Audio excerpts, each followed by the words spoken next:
All right. Last but certainly not least, the final step in the policy process is evaluation, right? Exactly what it sounds like. It's the assessment of whether policies and programs are working the way that they should. Is the policy achieving its stated objectives, right? Is it doing what we think it's supposed to do and what we designed it to do? So assessment is typically very much like policy formulation, very technical in nature. It relies heavily on quantitative and qualitative empirical analysis and statistics in large part. And so, very important that it's non-biased and very straightforward. Some special considerations when we're thinking about evaluation here. The difference between outputs and outcomes is very important to understand. So a policy output is the actual tangible thing that the policy creates. So for example, the output of the Social Security policy is a check, right? The output itself is a tangible physical deposit into somebody's bank account or check given to somebody. That's the output. The outcome of Social Security is to bring the elderly, the retired, and the aged out of poverty, right? That's the outcome of the policy. So while the output is the money or the check itself, the outcome is what happens as a result of that money and that check, okay? So you might be very interested in outputs, kind of like, widgets. Are we creating the number of widgets we're supposed to create? And is it an efficient process? And is it working the way it's supposed to?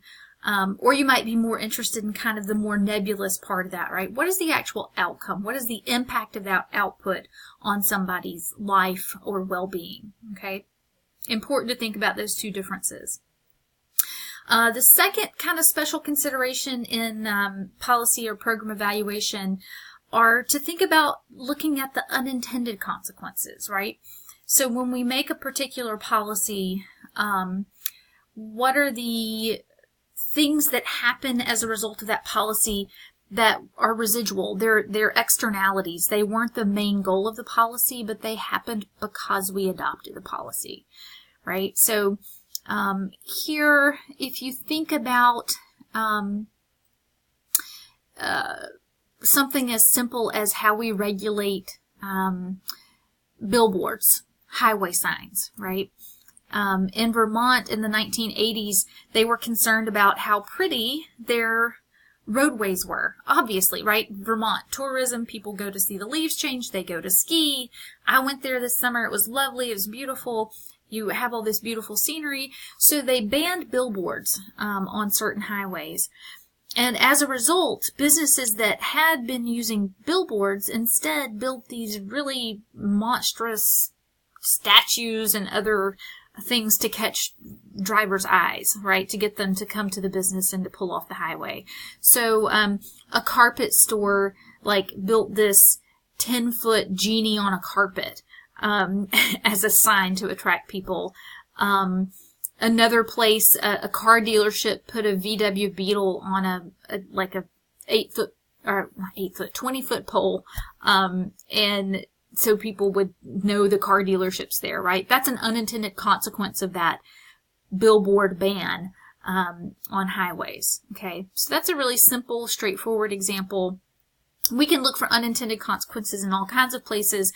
A policy may affect stakeholders in a way that we didn't anticipate. And that gets me to the third point, is that we really have to, when we look at evaluation, think about all the different stakeholders that are affected by a policy. So, for example, when we change an education policy, there are some primary stakeholders, right? Students, for one, and teachers. But there are other stakeholders too. Principals, vice principals, school superintendents, school boards, parents. If we're changing food policies, there are other stakeholders too, food distributors and food providers, staff, school staff, and taxpayers, right? Those are all stakeholders who probably weren't targeted by the policy directly, but who are affected nonetheless, right? So when we think about again, policy evaluation, that's one part of it that we really want to consider is to really look at the breadth of stakeholders that are affected by a particular policy. Policy evaluation is extremely important for a number of reasons. One, it's the point at which we hold government accountable for the policies that it's made, and even for the policies that it's outsourced to privatization or to voluntary organizations. We can still evaluate those, obviously, and see if they're doing what they were intended to do. So it really holds that kind of accountability function. And remember, democracy, American democracy, and representative government is all about accountability. So that's an important part of evaluation. The other thing that evaluation does that's very important is it creates a policy feedback loop. So the policy feedback process is one in which policy outputs and outcomes cause a reaction in the public and cause effects or outcomes in the public, and then those reactions are filtered back through the democratic process of elections, lobbying, and public opinion to policymakers who then adjust policy based on that feedback, right?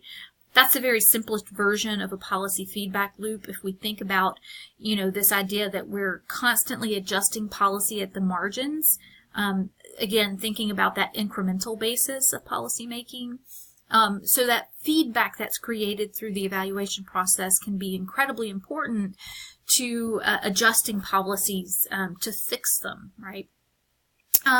Policy evaluation is carried out by any number of organizations. Every federal agency has an inspector general that's supposed to hold that agency accountable.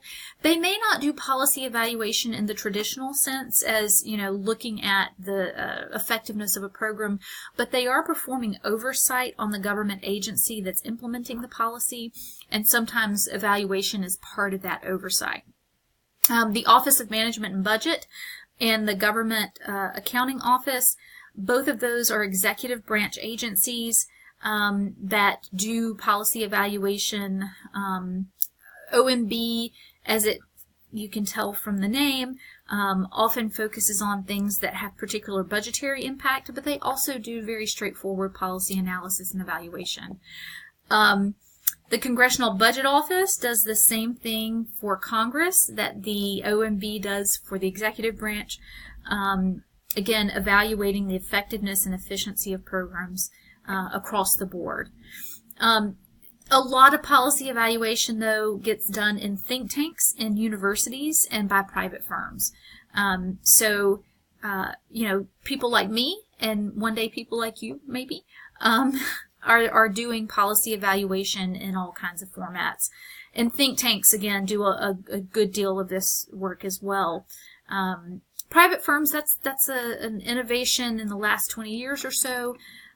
These are firms they kind of function as think tanks, but they are not there for public benefit. They do, of course, charge for their policy evaluation tools and products.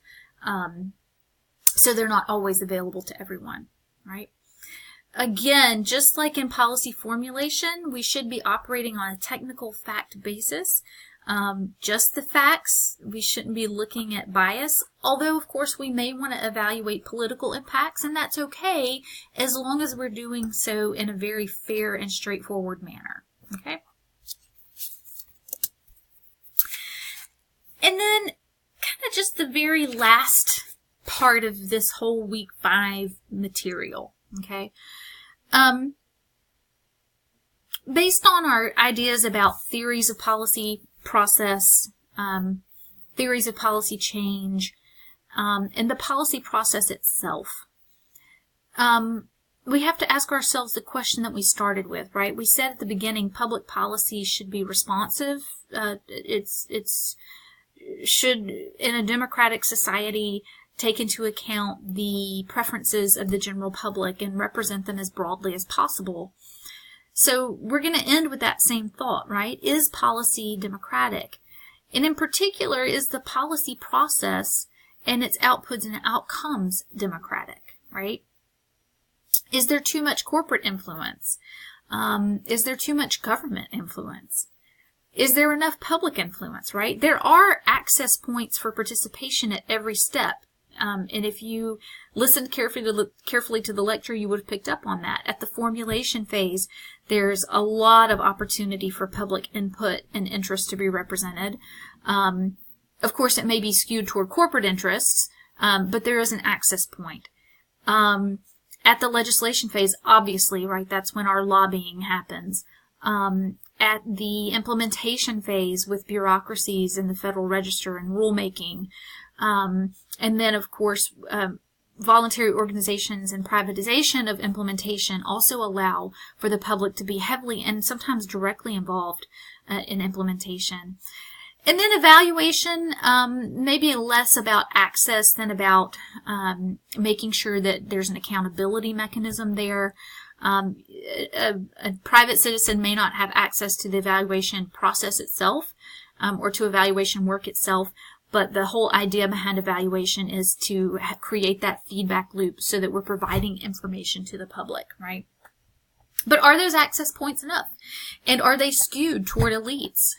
Is a good question. And then finally, we want to think about the difference between policy responsiveness and policy representativeness, or policy representation, right? Policy responsiveness is the degree to which policy reflects or responds to public demand and public opinion, okay? So are we creating the kinds of public policies that people are demanding or requesting? Are we meeting the public's preferences? That's not the same as representation, right? You can represent someone and not be directly responsive to them. You can be responsive to someone and not represent them very well, right? And so, here's this very important distinction between the degree to which policy is responsive to public interests and the degree to which public interests are represented somehow in the policy process, okay? If it's not a representative process, we typically won't have very high responsiveness, okay? And that's, again, where this question of, is everybody have an equal ability to participate in the process comes into play. As we talk about specific policy areas, and that's what's going to happen for the next 6 or 7 weeks of the course, now I guess we're down to 6 or 7 weeks. As we get into those specific policy questions, we'll talk a lot more about this. So in what areas of public policy are we relatively more responsive and representative? And in what areas are we relatively less responsive and representative? And our last part of the course, where we're doing the comparison of the two books, The Submerged State and Disciplining the Poor, that's when we really kind of can come to the crux of this question as well. So just to think about those kind of guiding questions for the next part of the class. That's it for week 5. I just want to note, I'm not going to put up a separate quiz about this material because I'm going to include it in the midterm. And so since we're running short on time, I don't want to pile another assignment on. We'll just cover this material for the midterm exam on October 15th.